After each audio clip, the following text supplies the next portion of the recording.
مواقع پر کل بھی کہی ہے اور آج آپ کے سامنے بھی رکھتا ہوں. دیکھیں، حکومتیں دو طرح کی ہوتی ہیں. حکومتیں کبھی صرف گورننس پہ بھی فوکس کر لیتی ہیں اور وہ گورننس کے بڑے ایک اسٹیریوٹائپ سیٹ پیٹرنز ہوتے ہیں جن پہ حکومتیں کام کرتی ہیں، لیکن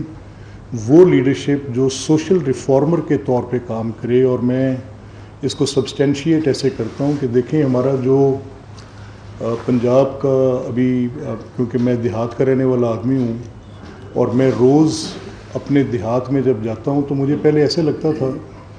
کہ شاید گندگی میرا مقدر بن گئی ہے. یہ اوپن ہیپس، یہ جو 70-72 سال سے 75 سال سے جو اوپن ہیپس لگی ہیں، ڈھیر لگے ہیں کوڑے کے، کچرا کنڈیاں بنی ہوئی ہیں، یہ شاید میری زندگی کا حصہ بن گئی ہیں، میرا مقدر تھیں یہ. اور میں اپنی پوری کوشش کے باوجود بھی اس کو ٹھیک نہیں کر پا رہا تھا. مجھے سمجھ نہیں آتی تھی یہ کیسے ہوگی. انفرادی سطح پہ اپنے گھر کے قریب، اپنے گاؤں کے قریب کوئی ایفرٹ اگر کر بھی لیتا تھا، لیکن عملی طور پہ جب تک اس میں ایک پولیٹیکل ول اور ایک اس کے اوپر ڈیسیجن اور اس کی فنڈنگ نہ ہو تو ہو نہیں سکتا. تو دیکھنا صرف یہ تھا کہ کیا اس کو میں ایکسیپٹ کر بیٹھا ہوں کہ یہ میری وے آف لائف ہے، یا میری لیڈرشپ یہ فیصلہ کرے گی کہ this could not be my way of life, یہ میری وے آف لائف نہیں ہو سکتی، یہ گندگی میرا زندگی گزارنے کا طریقہ نہیں ہو سکتا. تو اب میں یہ بات پورے وثوق سے کہہ سکتا ہوں، اور شکریہ گورنمنٹ آف پنجاب، شکریہ چیف منسٹر پنجاب کہ آپ نے یہ فیصلہ کیا. اور یہ سوشل ریفارم ہے، یہ بیسکلی ایک سیوک سینس ہے. اب جو حکومت اپنے شہریوں کے لیے سیوک سینس کریٹ کرے، اس کو میں سمجھتا ہوں کہ وہ سوشل ریفارم کے سفر پر گامزن حکومت ہے. یہ کوئی چھوٹا کام نہیں ہے. انویسٹمنٹ کا آپ دیکھیں کتنی بڑی انویسٹمنٹ ہے. اس وقت پنجاب کے سارے ڈسٹرکٹس، پنجاب کی ساری تحصیلیں، ان سب کے اندر واٹر ٹریٹمنٹ پلانٹس لگ رہے ہیں. وہ ٹریٹمنٹ پلانٹس جو سیور کے اور ڈرینیج کے گندے پانی کو صاف کریں گے. یہ کبھی تصور ہو سکتا تھا؟ یہ چھوٹے موٹے شہر نہیں ہیں. آپ سب جاتے ہیں، لاہور سے باہر نکلتے ہیں اور دیکھتے ہیں جا کر. تو میں اس کو لے رہا ہوں، اس کو میں ایک اس خاکے میں دیکھ رہا ہوں کہ یہ ایک سوشل ریفارم ہے. اور جب یہ چیزیں اسمبلی میں آتی ہیں، جب ان کی لیجسلیشن اسمبلی میں آتی ہے، جب یہ کمیٹیز کے سامنے جاتے ہیں، تو تھریڈ بیئر ان پر بات ہوتی ہے. آپ کو یاد ہوگا کہ اسی ہاؤس میں ہم نے ستھرا پنجاب کے نام سے ایک اسپیشل سیشن کنوین کیا تھا، جس میں اس وقت بڑے اسکیپٹیکل تھے سب لوگ. بڑی باتیں لوگوں کے ذہن میں سوالات تھے، جس کو بڑے اچھے ڈائنامک منسٹر ہیں ہمارے لوکل گورنمنٹ کے، بڑے اچھے آدمی ہیں ذیشان رفیق صاحب، انہوں نے آ کے بڑی تفصیل سے بات کی. تو میں سمجھ رہا ہوں کہ جب ادارے کمپلیمنٹ کرتے ہیں، جب ادارے فارورڈ ٹوگیدر کے طور پہ چلتے ہیں، تو وہ چھوٹی سطح سے، چاہے وہ صفائی کا کام ہو، سے بڑی سطح تک، چاہے وہ آپ کی سفارتکاری ہو، آپ کے ملک کی سیکیورٹی ہو، تو وہ پھر مل کر جب کام کرتے ہیں تو پھر اس میں ان کو عوام الناس کی حمایت بھی حاصل ہوتی ہے. اور اس میں وہ پھر بڑے بڑے اپنے وہ فیصلے جن کے ساتھ دنیا کے اندر چیزیں طے کرنے میں آپ کو معاملات، مثال کے طور پہ جیسے میں نے یہ آپ سے ایک چھوٹی اگزامپل پہلے کی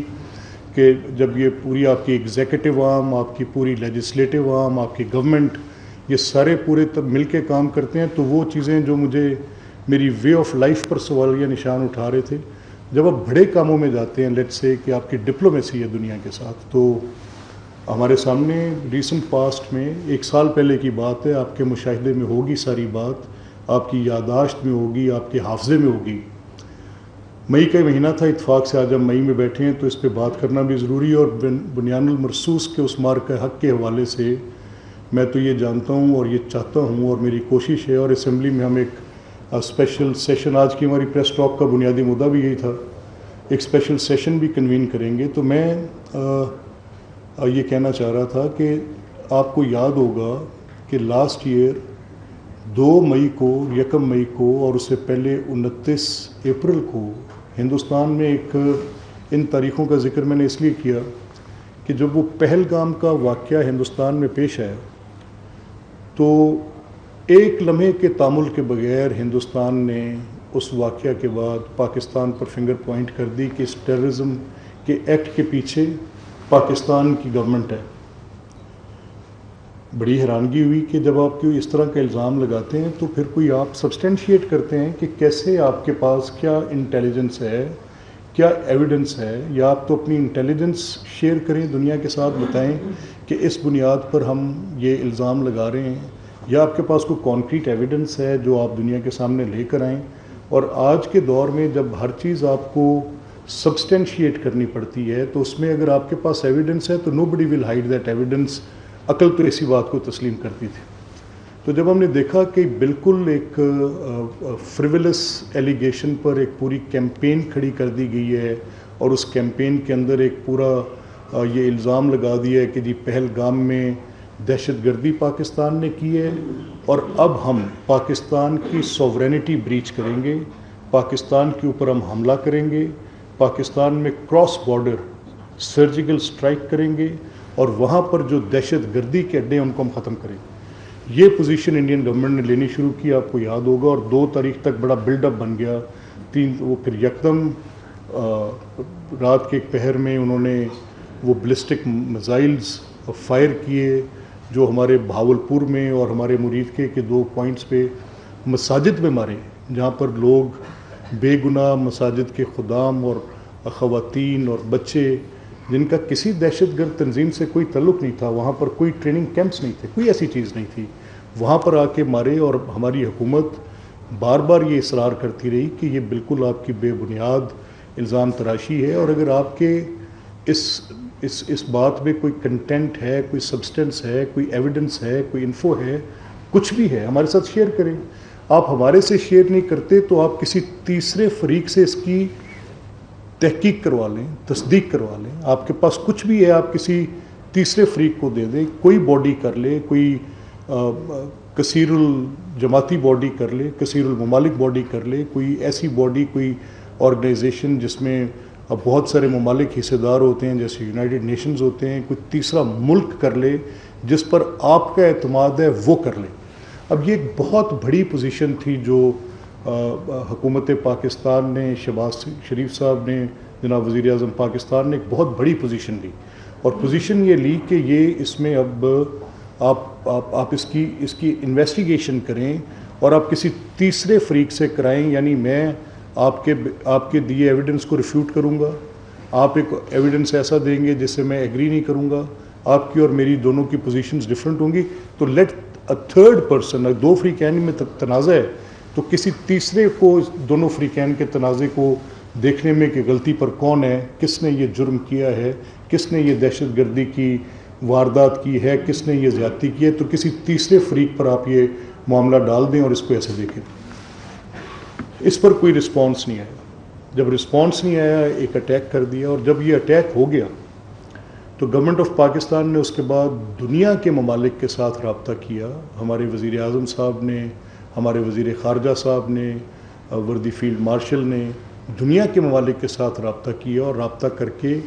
اپنی یہ پوزیشن، اس میں چاہے اسلامی ممالک تھے، اس میں چاہے یورپین کنٹریز تھیں، اس میں چاہے یونائٹڈ اسٹیٹس تھا، اس میں ٹرکی تھے، چین تھا، دنیا جہان سے بات کر کے انہوں نے بتایا کہ دیکھیں یہ تو بے بنیاد الزام لگا رہے ہیں۔ اس موقف کی بھی عالمی سطح پر، جو کہ ہندوستان کا ایک الزام کا موقف تھا، اس میں ثبوت کا نہ ہونا اور پاکستان کا اپنے مقدمے کو بڑا شاندار طریقے سے لڑنا، تو یہ اس کا ایک پہلو تھا۔ اب جب سیکیورٹی کی بات آئی تو ہمارے ڈی جی ISP رہے، جب انہوں نے اسٹیٹمنٹ دی آ کے تو میں بھی وہ سن رہا تھا، جیسے پوری قوم کی نظریں ٹی وی پر لگی تھیں۔ اور یہ ایک بات ہے، ہم سنتے رہے ہیں کہ جنگوں میں سب سے پہلا قتل جو ہوتا ہے وہ سچ کا ہوتا ہے۔ یہ آپ نے بھی USA ایران وار میں بھی ایکسپیرینس کیا ہوگا۔ آپ نے یہ پاکستان انڈیا کانفلکٹ جب تھا تو آپ نے انڈین میڈیا کو دیکھا ہوگا۔ انڈین میڈیا نے لاہور میں ایک بندرگاہ بنا دی، انڈین میڈیا نے چونیا کو ون اوور کرا دیا، انڈین میڈیا نے کئی ہمارے ہوائی اڈے تباہ کرا دیے، انڈین میڈیا نے ایک وار مونگرنگ اور ایک فالس رپورٹنگ تھی جس میں وہ جو ایک ہم سنتے آئے تھے کہ جی جنگوں میں جو سب سے پہلا قتل ہوتا ہے وہ سچ کا ہوتا ہے، تو اس کی پوری تصویر تو میں وہاں ملتی تھی۔ اب پاکستانی میڈیا نے کیسے رسپانس کیا؟ پاکستانی میڈیا نے کیسے رسپانس کیا کہ پاکستانی میڈیا نے بالکل ایک وار مونگرنگ کی صورتحال ہمارے اینالسٹ بیٹھتے تھے، بڑی ریشنل بات کرتے تھے، ہمارے لکھنے والے پرنٹ میں لکھ رہے تھے اور بڑی دیانتداری کے ساتھ یہ لکھ رہے تھے، جس میں وہ ان کی فوج کا حجم بڑا بتاتے تھے، جنگ کے نقصانات بتاتے تھے، اور یہ تفصیل بتاتے تھے کہ اگر آپ سوورینٹی کسی کی بریچ کریں گے تو اس میں size of this army will not matter,